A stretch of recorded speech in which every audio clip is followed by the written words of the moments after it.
नमस्कार फरीदाबाद, मैं दीपा मिश्रा। सुबह हमने आपको एक खबर दिखाई थी, राम बाबू जी की खबर दिखाई थी, जिनके साथ ठगी करी गई, लूट करी गई। उन्हीं की बोतल से पानी मांगा गया और उस बोतल में कुछ मिला दिया गया। जब उन्होंने अपनी बोतल का पानी पिया तो उनके जो दिमाग है उसने काम करना बंद कर दिया, इन्हें जैसे हिप्नोटाइज कर लिया हो। और फिर वो जो शख्स कहता गया वो ये करते गए और इनसे 53,000 नगद और इनका मोबाइल ले लिया गया। और मोबाइल लेने के बाद उसका पासवर्ड भी आपसे पूछ लिया गया, पासपोर्ट भी पूछ लिया, पासवर्ड भी पूछ लिया गया और 53,000 नगद और 35,000 ऑनलाइन इनके अकाउंट से ट्रांसफ़र कर लिया गया। जिसके बाद ये अभी बैंक में गए। बैंक में आपसे क्या कहा गया था? बैंक में कहा गया था क्रांच ब्रांच से हमें वो लेकर आओ, एफआई दर्ज लेकर आओ। पहले तो एफआईआर की बात हुई थी, पहले पहले बैंक उसके बाद में वो भगा दिया गया, हम कुछ नहीं होगा, कुछ वो निकालने के लिए भी हमें कुछ नहीं, भाई बोला कि एफआई के कागज लेके आओ। फिर मैं एक एफआई के कागज दिया तो बोलते नहीं है, दूसरी कागज लेके आओ, क्राइम ब्रांच वाला। फरीदाबाद आपको बता दें, पहले जब ये बैंक में गए थे, ऑनलाइन ट्रांजैक्शन ना किया जाए अपने खाते से, जो ऑनलाइन ट्रांजैक्शन हुआ है उसको वापस करवा दिया जाए। कुछ एक समय सीमा होती है जिसके अंदर अगर कंप्लेंट लिखा दी जाए तो लास्ट जो ऑनलाइन ट्रांजैक्शन हुआ है वो वापस भी हो जाता है। जब ये गए थे तो उन्होंने कहा था कि आप एफआईआर की कॉपी लेकर आइए। ये दिल्ली गए, दिल्ली से इन्होंने एफआईआर लिखवाई और कॉपी लेकर ये आए। उसका अब क्या हुआ? कॉपी लेकर जब आप बैंक गए तब क्या हुआ? तो वो बोल रहा है कि नहीं, ये साइबर क्राइम का एफआई कर आओगे तो मैं काम करूंगा, नहीं तो काम नहीं करूंगा, रिजेक्ट हो जाएगी, हमें देख भी चले जाओ तो कुछ भी नहीं होने वाला है, रिजेक्ट हो जाएगी। फिर उसके बाद में मैंने साइबर क्राइम पे गया हूँ ब्रांच में। जब आपसे पहले इन्होंने कहा था कि एफआईआर लेके आओ, तब इन्होंने आपको क्लियर किया था कि साइबर की एफआईआर लेके आनी है या नॉर्मल पुलिस स्टेशन की लानी है? बोला कि एफआई तुम कर ला, ये उसकी छीने झोपटी वाला, ये चोरी का है। ये हमें कुछ नहीं बताए थे साइबर कैब से लाने के लिए। अच्छा, पहले आपसे सिर्फ ये कहा गया कि आप थाने में जाइए, एफआईआर लिखाइए, उसकी कॉपी लाइए, तब हम एक्शन लेंगे। एक्शन लेंगे। उसके बाद में अब मैं गया हूँ तो बोलता है कि नहीं, ये साइबर कैब वाला क्राइम ब्रांच वाला, हमें कॉपी लेके आओगे तो आगे कोई काम होगा, नहीं तो बोलो तो मैं ऐसे कागज डाल लेता हूँ, पैसा आया नहीं, कोई मतलब हमें नहीं है। तो फिर मैं बोला हूँ कि फिर मैं वहाँ गया हूँ मतलब आज आपको ये कहा गया कि साइबर। साइबर, तो मैं साइबर कैब में गया हूँ, उनके पास गया हूँ तो बोलता है कि एक काम के लिए 2 बार एफआई नहीं होगा दर्ज।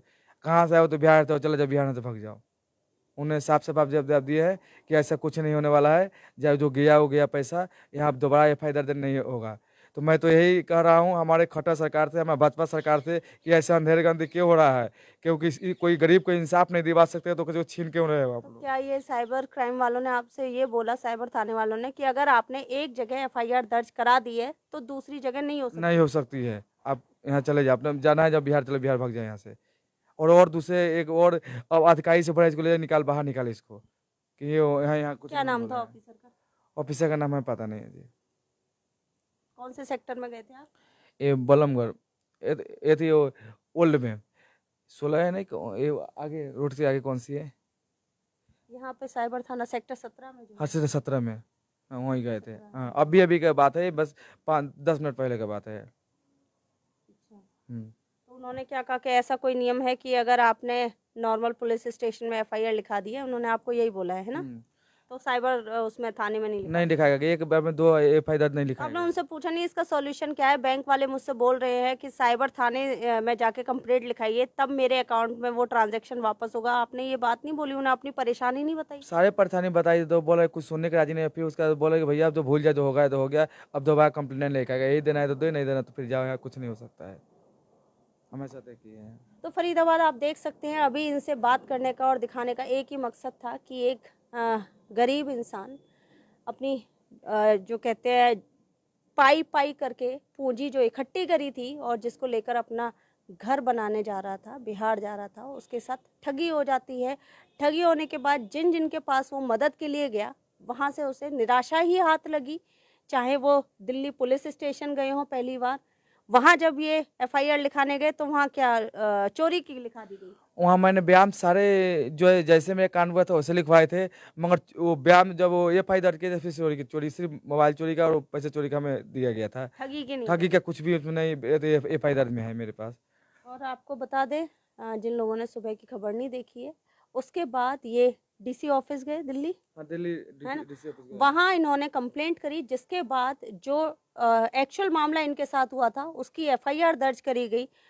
बैंक गए, अगला जो स्टेप था इनका, क्योंकि इनके अकाउंट से पैसा ट्रांसफ़र कर लिया था उसने धोखाधड़ी करके, ये बैंक गए और बैंक वालों ने इनसे कहा कि हम अभी कुछ नहीं कर सकते हैं जब तक आप एफआईआर की कॉपी लेकर नहीं आते हैं। ये फिर दिल्ली गए, इन्होंने डीसी ऑफिस जाके एफआईआर की कॉपी निकलवाई है और दूसरा मामला दोबारा से मामला उस पर लिखवाए हैं कोई वकील लगाकर। उसके बाद में डीसी ऑफिस ने साइन किया है, फिर उसके बाद में थाना पे गए, थाना भगा दिया, फिर थाना डीसी ने फिर दोबारा बोला, फिर थाना ने उस पर साइन किया है। और अभी 10 बज के कुछ मिनट पे एसएचओ उसकी है थाना की वो रिसीव किया है, मैंने उसमें कोई जवाब हमें नहीं लिखा गया है, सिर्फ रिसीव किया कर लिया हूँ। एक एफआईआर नंबर लिख के दे दिया होगा। एक एफआईआर नंबर पहल का ही नंबर दे के दिया है और कुछ नहीं है उसके अंदर, और सिर्फ रिसीव कर लिया, कोई आगे कार्रवाई नहीं हो रही है। और दूसरा कारण ये है कि मेट्रो वाले का साफ साफ कहना है कि 7 दिन के अंदर में कोटेशन नहीं देखा जा रहा है, तो इसमें से वीडियो खत्म हो जाएगी, कोई प्रूफ नहीं रहेगा इस बंदे को किसके बंदे में साथ में था। तो इस टाइम राम बाबू के जो हालात हैं, जो इन्हें दिक्कत है, सबसे बड़ी दिक्कत इनके साथ ये है कि जो सीसीटीवी फुटेज में जिसने इनके साथ ठगी करी है उसका चेहरा आया है। अगर 7 दिन के अंदर पुलिस ने कार्रवाई नहीं करी और वो सीसीटीवी फुटेज नहीं निकाली गई मेट्रो से, मेट्रो के अधिकारियों ने इनसे कहा है कि 7 दिन के बाद जो फुटेज होती है उसे वो डिलीट कर देते हैं। 7 दिन के बाद वो फुटेज नहीं निकलवाई जा सकती है। और बैंक में भी शायद एक कोई तय समय सीमा होती है जिसके अंदर अंदर आपका पैसा वापस मिल सकता है, वरना उसके बाद वो पैसा भी वापस नहीं मिल सकता है। इसी वजह से ये पिछले 25 तारीख को इनके साथ वारदात हुई है। 24 तारीख को इनके साथ वारदात हुई है। 24 तारीख से आज 27 तारीख हो चुकी है। दिल्ली पुलिस थाने के चक्कर, बैंक के चक्कर, साइबर थाने के चक्कर लगाते लगाते परेशान हो चुके हैं। और मेरा अनुरोध है, अगर इस मामले से संबंधित कोई भी अधिकारी इस खबर को देख रहा है तो इनकी मदद के लिए आगे आए और जो इनका मामला है उसको सुलझाने में इनकी मदद करें। और मैं पूरे दिल्ली में भी ऑनलाइन का ये मेरा जो घटना हुआ है उसका मैं दरखास्त कहीं ऐसा तो नहीं है कि ये दिल्ली में आपके साथ घटना हुई है तो जो साइबर थाना वो दिल्ली जाना पड़े आपको? ऐसा तो नहीं बोला गया साइबर थाने वालों ने? नहीं, साइबर थाना ने ऐसे कुछ हमें नहीं बोला है। अच्छा, कहीं भी आप करवा सकते हो? हाँ, कहीं भी करवा सकते हो। दूसरा का बोला था साइबर था यहाँ, ये साइबर थाना ने हमें कुछ बोला ही नहीं, बोला कि दोबारा होगा ही नहीं। अच्छा, साफ मना कर दिया। साफ मना करी, दोबारा होगा ही नहीं। और हमने ऑनलाइन पूरे दिल्ली के और केजरीवाल का भी लिखे हुए थे कि हाँ सर ऐसे ऐसे मामला है। उसके बाद में कोई हमें उसका दोबारा उत्तर नहीं आया ऑनलाइन का भी। कि मैंने कल रात को 10 बजे खानी पूरे पूरे दिल्ली को पूरा दिल्ली पुलिस दिल्ली को मैंने वो लिखा था। साइबर थाना कौन सा गए थे आप? ओल्ड थाना गए थे या ओल्ड सेक्टर 17? सेक्टर 17 गए या ओल्ड दोनों अलग हैं? बर्न मार्केट कौन सी है? अच्छा, सेक्टर 17 है वो। 17 में गया था। नहीं सॉरी, ओल्ड है वो, सेक्टर 17 अलग है। ओल्ड में गए थे। ओल्ड में गए? ओल्ड में गए थे जी। अच्छा, हाँ जी, तो ओल्ड में गए थे तो ओल्ड वाला एक कर्मचारी था, वो तो हमें बैठा कर सब कुछ पूछ लिया, अच्छा किया है। फिर बड़े अधिकारी के पास ले गए, बड़े अधिकारी ने बोला है कि ऐसा कुछ नहीं हो सकता, एक मामला का 2 बार एफआईआर नहीं होगा, ऐसा कुछ भी नहीं हो सकता है। जहाँ जाना है वहाँ जाए, यहाँ से चाहे यहाँ बिहार जाना है बिहार चला जाए, यहाँ कुछ नहीं होने वाला है।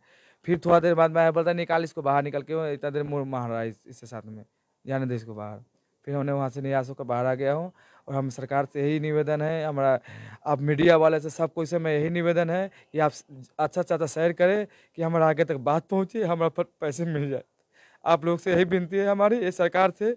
और हमारा भाजपा सरकार में से तो वाकई में मेरा वो टूट गया है, क्योंकि भाजपा सरकार और दिल्ली में केजरीवाल का सरकार में ऐसे हो रहा है ना कि आज जिस थाना में हम गए थे वो थाना में देख रहा हूँ कि 1 घंटा में कम से कम 50 केस ऐसे आया है जो थाना वाला ने उसको ऐसे ऐसे भगा रहा है जैसे कि वो ये दिल्ली सरकार की हमारा सरकार है। आप से निवेदन है और हमारे मीडिया वाला से निवेदन है कि जहाँ तक हमारा आवाज़ जा रही है वो आगे शेयर करे और दिल्ली तक बात पहुँचाए, केजरीवाल तक। ये एक मेरे ऐसा हुआ, मेरा भाई ऐसे कितना अपराधी ऐसे झूल रहे हैं, उनको बचाया जाए।